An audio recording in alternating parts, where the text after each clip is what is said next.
Hi, I'm James Bowen. I'm a Policy Fellow at the Perth US Asia Centre and the editor of a new report from the Centre titled Enhancing Australia's Engagement with the Indian Ocean Region.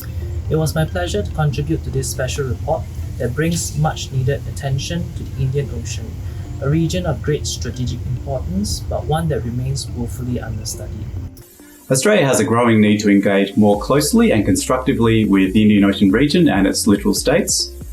And this new report aims to help advance that process. It's a time for more cooperation in the Indian Ocean, in the Indo-Pacific between Australia and regional countries. The Indian Ocean region is the site of increasing geoeconomic and geopolitical contestation involving China, the United States, India, and other states.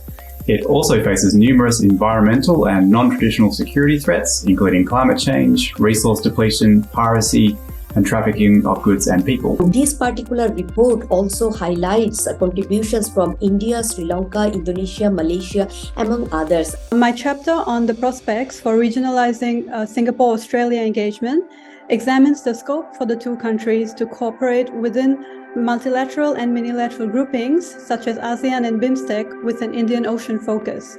I think the report is very timely, considering that the pandemic has been subsided and the fact that the Indo-Pacific Economic Framework, or IPEF, has just been announced a few months ago. Now, Australia will also need to overcome three key barriers to engaging the Indian Ocean region. The first is the need to manage the complicated regional power balance, principally that involving China, India, and the US and its allies. The second issue is the lack of well-resourced and fit-for-purpose institutional architecture for managing regional concerns. The third barrier is the lack of a genuine Indian Ocean regional identity connecting South Asia, Southeast Asia, and Australia, let alone areas further to the west. I shall recommend for serious scholars, academics and policymakers to understand what are the issues coming up from these countries, as well as what are the ways that Australia can further its cooperation in the Indo-Pacific region.